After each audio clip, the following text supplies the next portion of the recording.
Becoming a farmer in retirement, whether you will do it for love, money, or both, remember it's a business. By Chris Farrell, August 20th, 2014, Money and Policy. A critical confusion at the core of the retirement work longer encore career movement. Pick your favorite euphemism is choice versus necessity. Encore career movement. Is the encore trend little more than marketing talk masking the ugly reality that most aging boomers can't afford to retire and need to eke out a living well past 60? Or is the rethinking of life's last stage a welcome shift in expectations built on embracing engagement, meaning giving back, and yes, earning an income?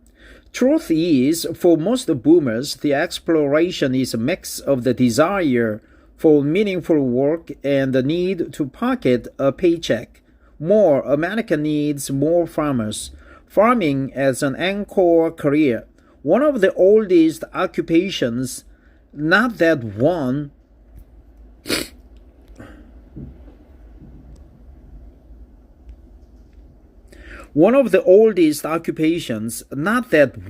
nicely shows the dialectical tension and illustrates an optimistic cocktail of motives behind the retirement movement, farming. If you know any farmers who know that, you know that for them, retirement is an elusive concept. Nearly 29% of the nation's farmers, principal operators, are 55 to 64, and a third are 65 plus. But there's another reason for the high average age of farmers. The retire to farm movement, or as many editors quit, digging in for retirement, is an eclectic group that includes part-time farmers, second career farmers, semi-retired farmers, hobby farmers with a few acres, encore career farmers with several hundred acres, immigrants carving out a new life for themselves and their families, and others. Many retire to farm migrants rely on savings and pensions earned in a different occupation, although not all. A look at beginning farmers shows 1/3 are 55 or older, more than 10% are over 65%. A lot of people are retiring to farm, observes W. Michael Slattery, a former international business executive in New York and Tokyo, who farms in Maryville, Wisconsin. Farmer Dave, a passion for organics. Among them is 75-year-old David Massey, or as he likes to be called, Farmer Dave. Massey picked organic farming, a lifelong passion, for his encore career. I recently met him at his home in White Bear Lake, Minnesota. Massey's gardens were blooming and his house was full of plants blooming. After we talked, he planned to deliver 4 boxes of heirloom tomatoes to a local organic restaurant, Heirloom Tomatoes. Massey left the University of Minnesota in 1965 without a degree to start his career as a chemist at H.B. Fuller, a global adhesive manufacturer.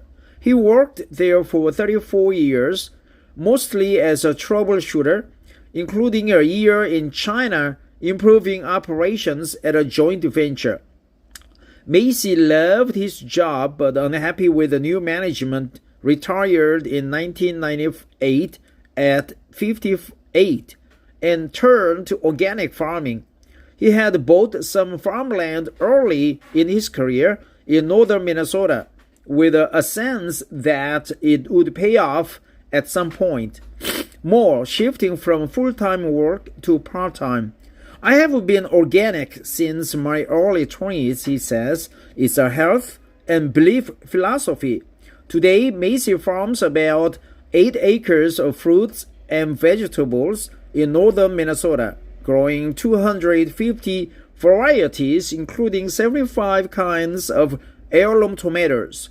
He lives on the farm Monday through Friday and delivers to local restaurants from his home 200 miles away on weekends. His wife, Pamela, a first-grade teacher, just retired and would prefer he didn't work so hard. He would like to spend more time mentoring, perhaps turning his farm into an educational resource for everyone from children to aspiring farmers. Encore farmers, retired farmers, semi-retired farmers, part-time farmers. The chief crop I raise is awareness, Macy says. What I really need to do is more teaching. Macy isn't farming in his 70s for the money. He gets a pension and retirement healthcare benefits from Fuller. Has an IRA and is debt-free. Anything he makes from the farm gets recycled back into the business. Money isn't my major motivation. Money is not my major motivation, he says, but I don't want to lose money. The Hmong farmers of Minnesota. The retire to farm movement isn't only for corporate refugees who've harbored a dream of rural lifestyle. The retire to farm movement. Necessity pushes others into farming, including members of the Hmong community in St. Paul, Minnesota. The Hmong started arriving in Minnesota in the late 1970s, mostly from refugee camps in Thailand. The Laotian Hmong who fought for the U.S. in the so-called secret war against the northern Vietnamese and the communist Pathet Lao fled to safety when the Vietnam War ended. The Hmong have made enormous progress in education and income since arriving, although most are still employed in low-wage jobs. Most of them have small plots to tend, and community gardens are popular. Hmong growers are a major presence in St. Paul's farmers markets, selling baskets of fresh vegetables and flowers. The Great Recession and its aftermath hit the Hmong hard, spurred by job losses. Some in their 50s and 60s have turned to farming as a full-time occupation. A driving force is the St. Paul-based Hmong American Farmers Association, HAFA, a nonprofit group founded and run by Pahk. As a HAFA graduation ceremony for 13 who completed its business development program, several boomer-age farmers said they would lose their job during the downturn and were now working toward becoming professional farmers. It's about wealth creation. You need a business plan. You need to think long-term. Says Han as Chiaoyi Wang, historian at the University of Wisconsin-Milwaukee. I think it's a great idea. You need to think long-term. I met with 2 encore boomer farmers at the 155-acre Hafa farm growing vegetables and flowers in Vermillion Township, about 20 minutes from St. Paul. When I was there in late July, the long list of fresh produce included snap peas, cucumbers, green peas, onions, and zucchini. There was a white clapboard 7-bedroom farmhouse under renovation for offices and living space. A couple of used tractors and old vans parked near a barn. The fields were worked by 16 farmers, with more signing up. The Hmong farmers agreed to work 5 to 10 acres, and their lease is for 10 years. Both signals that they are taking the job seriously. The Hmong supply farmer markets, but they are so competitive that Hefei is developing alternative markets. The Hmong supply farmer markets. Among its initiatives is negotiating contracts with large organizations such as the Minneapolis Public Schools. We are out to take their income to the next level, says Hang. There is negotiating contracts with large organizations such as the Minneapolis Public Schools. We are out to take their income to the next level. We are out to take their income to the next level. We are out to take their income to the next level, says Hang. Xiang, developing a small farm business. One of the encore farmers I met was Chong Neng Xiang. On a steamy hot day, Xiang, his wife, and several of their children were preparing green onions for a St. Paul public housing project. Xiang came to the U.S. in his early 30s in 1992 from a refugee camp in Thailand. He trained at Dakota County Technical College in Rosemount, Minnesota, in woodworking and training that led to jobs in small wood manufacturing plants. But the jobs dried up during the downturn. But the jobs dried out during the downturn.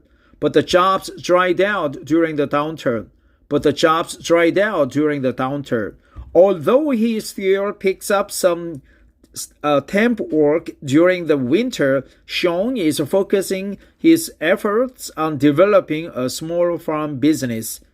Temp work.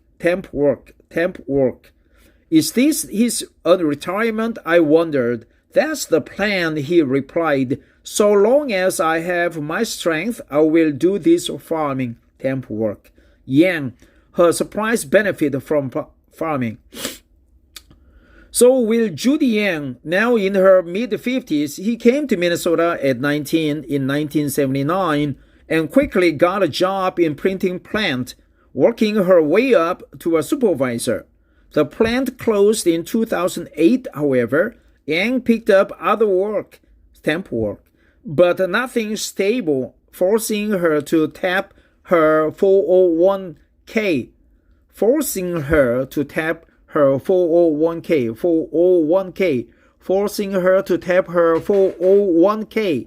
When I walked over to talk to her after meeting Xiang, she was working her acreage at the farm along with her husband and a son. Yang expects farming will define her retirement years, especially since she has learned that her second career offers a side benefit. I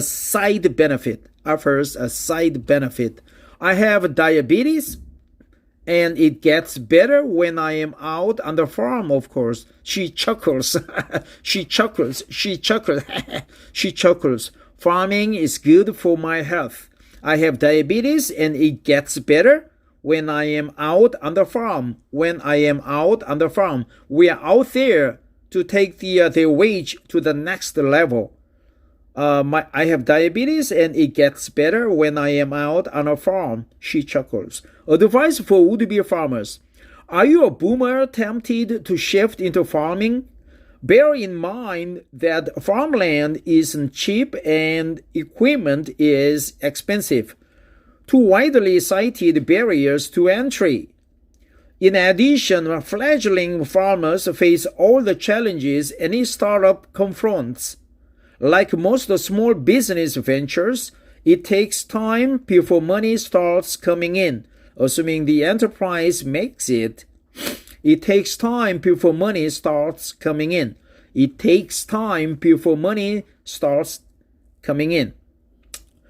have 3 to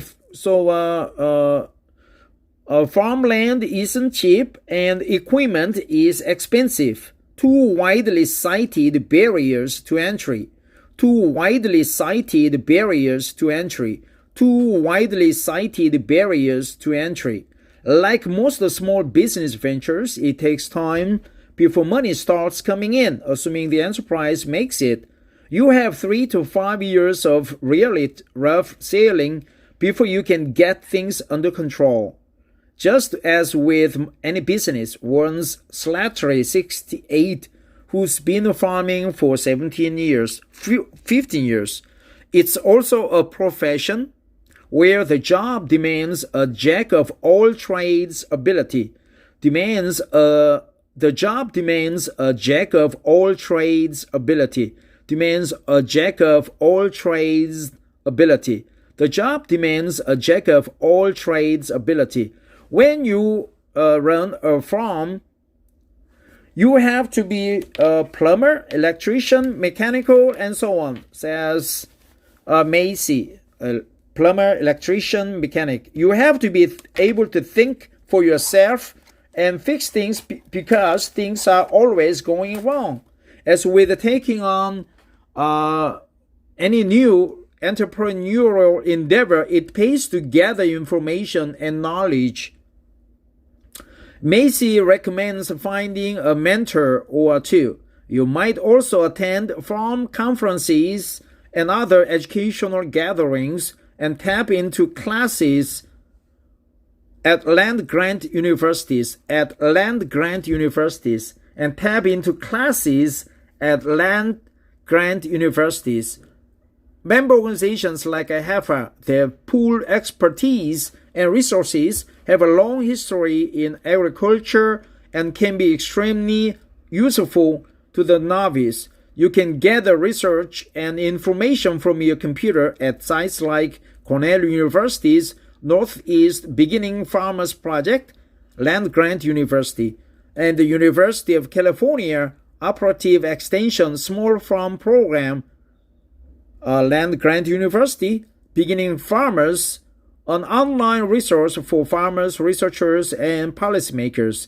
The USDA also runs a program funded through 2018 to help beginning farmers and ranchers get started. You can also visit your local cooperative extension system office, a nationwide agricultural education network, to learn about additional resources. Most important, you will need to develop a business plan. For instance, will you rent farmland or own it?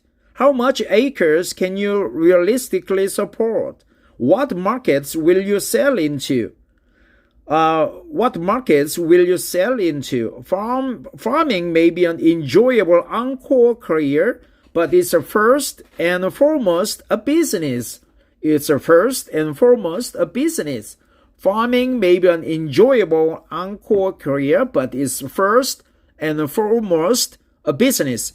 Farming may be an enjoyable encore career, but it's first and foremost a business. My sense is that most of today's retirement experiments like farming aren't about just money or meaning. Instead, as Macy and the Hmong farmers demonstrate, they merge income and passion. Instead, as Macy and the Hmong farmers demonstrate, they merge income and passion. Chris Farewell wrote this article with the support from the MetLife Foundation Journalists in Aging Fellowships, a project of New American Media and the Gerontological Society of America. Chris Farewell is a senior economics contributor for American Public Media's Marketplace, APM. An award-winning journalist, he's author of the books Purpose and a Paycheck, Finding Meaning, Money, and Happiness in the Second Half of Life, and on retirement, how baby boomers are changing the way we think about work, community, and the good life. Interesting. Thanks for listening.